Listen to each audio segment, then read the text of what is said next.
ये कहानी है एक नबी की, जिसने अपने बेटे की जुदाई में बरसों आंसू बहाए।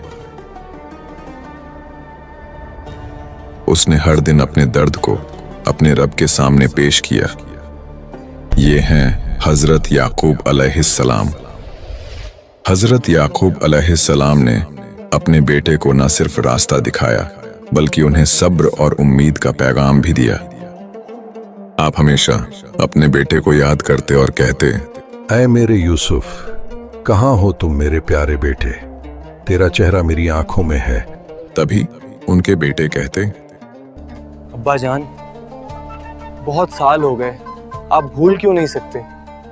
आखिर ये गम कब तक साथ रहेगा? उन्होंने अपने गम में भी तवक्कुल और ईमान की रोशनी रखी और उसने अपने बच्चों से कहा, बेटा, याद है जब तुम सब मेरे पास खून से रंगा हुआ कपड़ा लेकर आए थे और तुमने कहा था। अब्बा जान, हमने बहुत कोशिश की उसे बचाने की, लेकिन ये देखिए, उसकी कमीज खून से लथपथ है।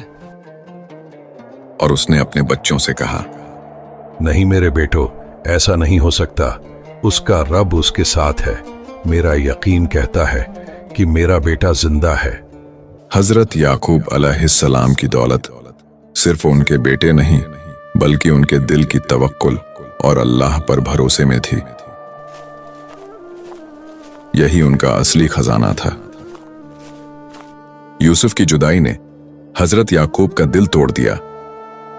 वे अपने बेटे की याद में इतने रोए, इतने तड़पे कि उनकी आंखों की रोशनी चली गई। मगर उनका सब्र कभी नहीं टूटा। वे कहते रहे, मुझे अल्लाह से उम्मीद है, वह यूसुफ को मुझसे फिर मिलाएगा।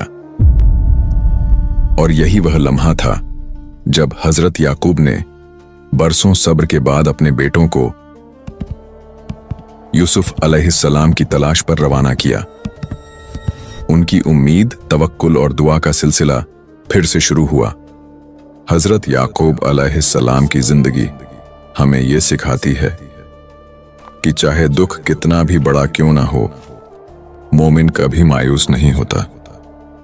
बेशक सब्र और तवक्कुल ही असली दौलत है। क्या हजरत यूसुफ अलैहिस्सलाम के भाई बरसों बाद अपने भाई से फिर मिल पाएंगे? क्या उनके वालिद हजरत याकूब अलैहिस्सलाम की आंखों की रोशनी, जो आंसुओं में खो गई थी, फिर लौट आएगी? इन सवालों के जवाब मिलेंगे नेक्स्ट वीडियो में। तब तक के लिए मुझे इजाजत दीजिए।